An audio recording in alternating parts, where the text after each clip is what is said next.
name is Judy. I was born and raised here in Kitchener-Waterloo. I have been married for 51 years to the same man, no less. And we have 2 grown children and 5 grandchildren. We live outside of St. Clements, so I'm kind of out in the country and not in town. I've been practicing Tai Chi for over 30 years, and I've been leading classes for over 20. As far as the program itself goes, Tai Chi is a series of slow, gentle movements that flow from one to the next. Sometimes, and actually most often, it is taught from the perspective of a perfect form. So aligning your neck and your shoulder and your knee and your hip to allow for a flow in the body. Fortunately, my teacher taught it from the perspective of the breath. So first we breathe, then we connect to our breathing. It's an internal kind of thing. Then we connect moving to breathing, and we let the form emerge. So there's much less work involved. You allow yourself to learn rather than trying to learn. And from this perspective, even if someone isn't well, they're fatigued because of surgery, they're fatigued because they're in treatment, it's a beautiful, gentle way to begin moving again. You can do it sitting down. I've even had people, you can lay down. You know, especially in Zoom, nobody sees what you're doing, but you begin by breathing with them. Through the breathing and the slow, gentle movement, the participants learn to relax, to center, to stay in the moment, physically, mentally, and emotionally. And, it's often called moving meditation. And it's much easier for many people, especially if you have pain, to move slowly and gently than to sit still and empty your mind. That can be very difficult for someone who's beginning, someone who's in pain. Well, my program runs through HopeSpring every Thursday morning at 10 o'clock. People can phone HopeSpring and sign up, or I believe they can sign up right from the HopeSpring website. I feel like I have too much connection with cancer, along with maybe many, many other people. My mom died of breast cancer. Her sister died of breast cancer. My older sister died of breast cancer. My brother died of stomach cancer. And my younger sister just this past summer had a mastectomy as a prevention. And when they did the biopsy after the surgery, they found a spot of cancer that had begun. So despite, and friends and other people in my classes, but these ones I've mentioned are very close to home. I learned about HopeSpring from my Tai Chi teacher. He originally taught the classes at HopeSpring. And he approached me one day and asked me if there was any chance that I would be willing to take over the classes from him. And so I agreed, and that's how I learned about HopeSpring, was by joining. And then seeing for myself the wonderful work that was being done by so many volunteers. And actually, at the point that I joined HopeSpring, my sister was ill, and I introduced her to HopeSpring and its services. Well, what I would add to that is actually why I was in Tai Chi in the first place. So that is what prompted me to want to teach. I haven't experienced cancer personally, but I have experienced a great deal of pain. I was in, I think, 5 car accidents, never driving, so I'm not a bad driver. I was hurt, obviously more than once, a series of whiplash injuries. I was at the point where I was in pain from head to toe all the time. And I started my first accident, I was still in high school. I monitored the last part of grade 13 because my joints stiffened up. I couldn't write. Enough about that part of the journey. The point is, I had a lot of pain. And so the doctors really had no answers for me, had no help for me.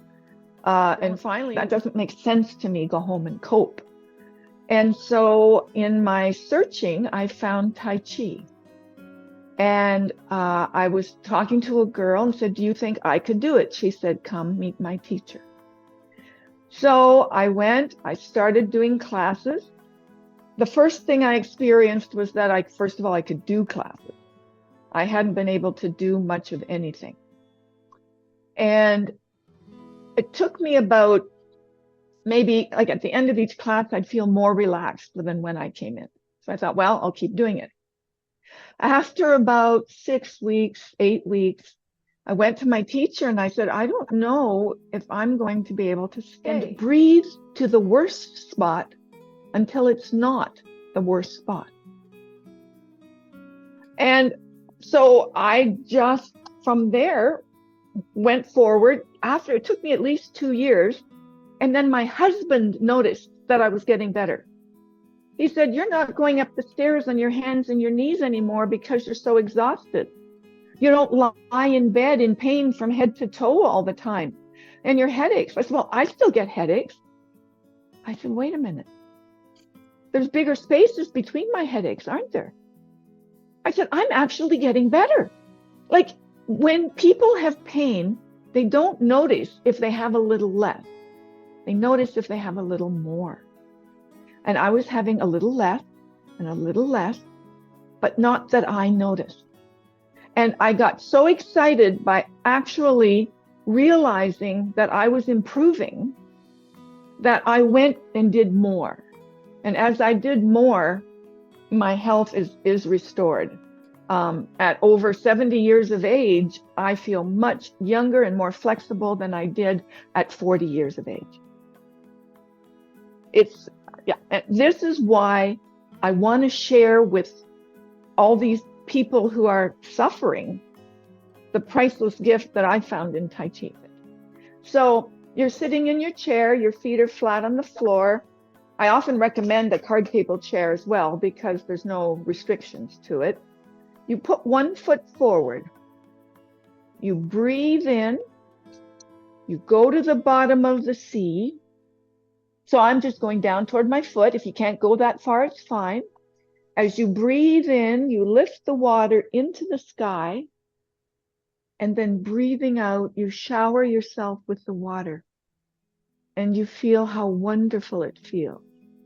It's exactly the temperature that you like. And then you continue breathing out, back to the sea, scooping up the water.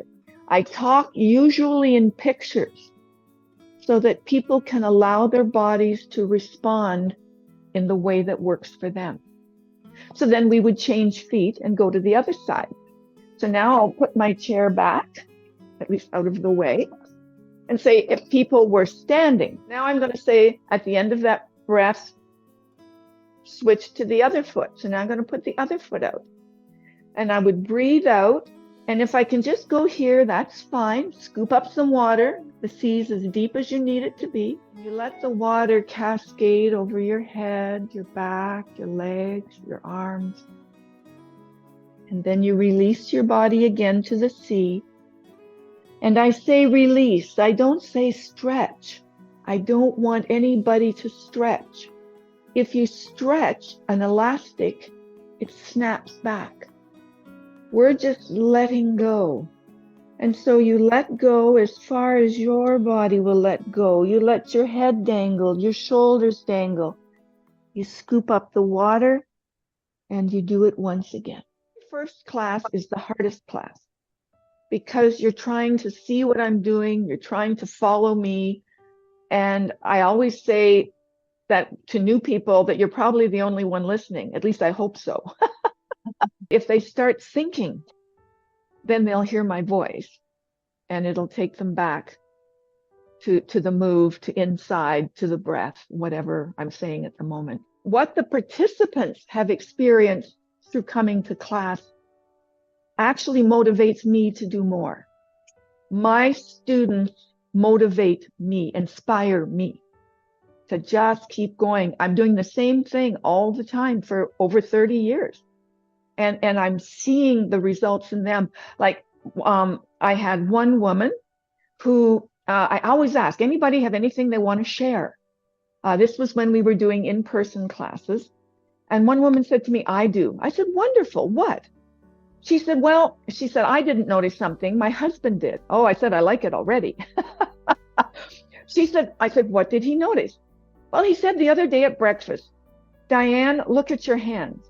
She says, what about my hands? She said, they're really hurting. He said, Diane, look at your hands. So she held up her hand. So the rest of the class was looking at her. They look like hands.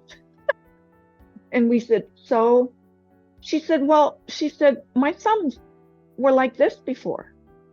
She said, because of an injury and so surgery stuff, she said, my thumbs were like that. And I just tried everything, physio, and they stayed that way. And she said, here they are, they're out. And I said, well, how long were they like this? Oh, she said, over 30 years. Well, I said, well, no wonder they hurt. If your thumbs were like this for 30 years and they're starting to move, all I have to do is try to carry a grocery bag for 10 minutes on my bent arm. I can't straighten it out, right? So that was amazing. I had an older woman in one of the seniors' homes I used to teach at. She'd been on oxygen for 17 years. And one day at class, I asked my same question, what did you notice? She said, well, I noticed something, Judy. I said, what did you notice? She said, well, she said, and she held up her hand. She said, I do the newsletter for the seniors here. And she said, I have arthritis. But she said, I feel like I'm typing more easily. And I said, that's super. I said, did you notice anything else? She said, no. I said, I noticed something. May I tell you?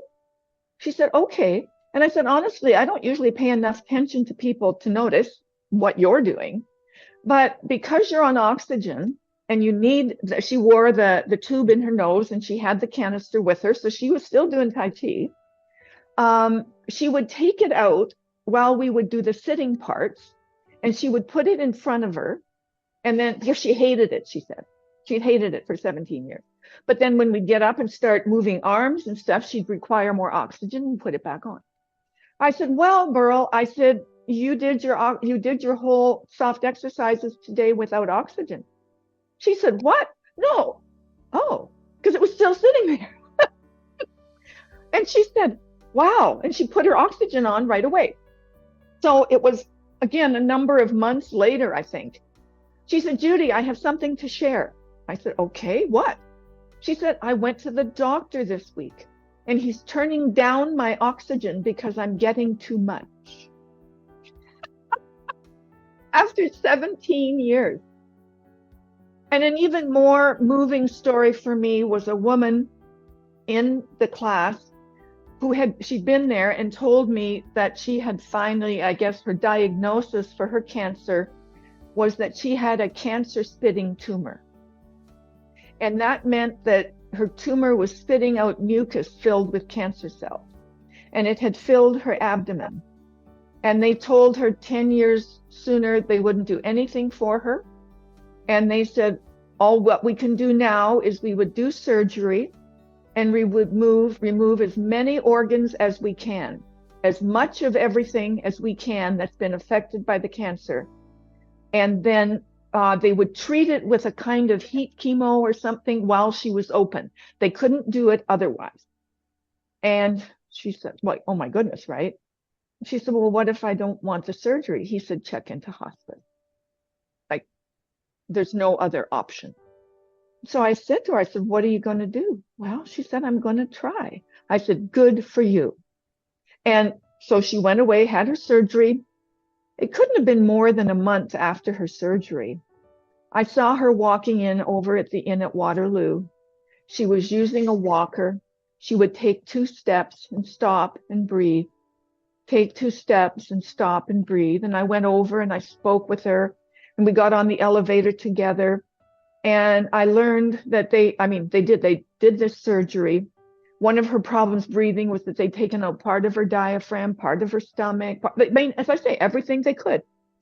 And she said, I wanted to come back to class. She said, it did so much for me before. I thought I could do it. I said, well, for sure. And we found a nice comfy armchair for her. I sat her in it. And I said, now just breathe with us. Don't worry about doing anything today. And as we do things, imagine that you are doing them. So imagine going to the bottom of the sea and breathe with us. Follow your own breaths, not mine, and carry on. So anyway, this went on for a number of weeks. She kept coming back. And I said to her, I said, like, Sandra, are you sure you're okay to come back? She said, Judy, when I sit in the chair and I start to breathe with you, I imagine the movements. She said, before the class is over, I am breathing normally. And she said, it feels so good to breathe normally. I come back every week. She's now back at work. That I hope I see some more people sign up for class to come and experience for themselves. Don't think you have to learn it. You're going to let your body learn it. It doesn't matter if you have a bad memory. Just come. I'll talk through the whole thing. If you need to hear me, you will. If you don't need to hear me, you won't.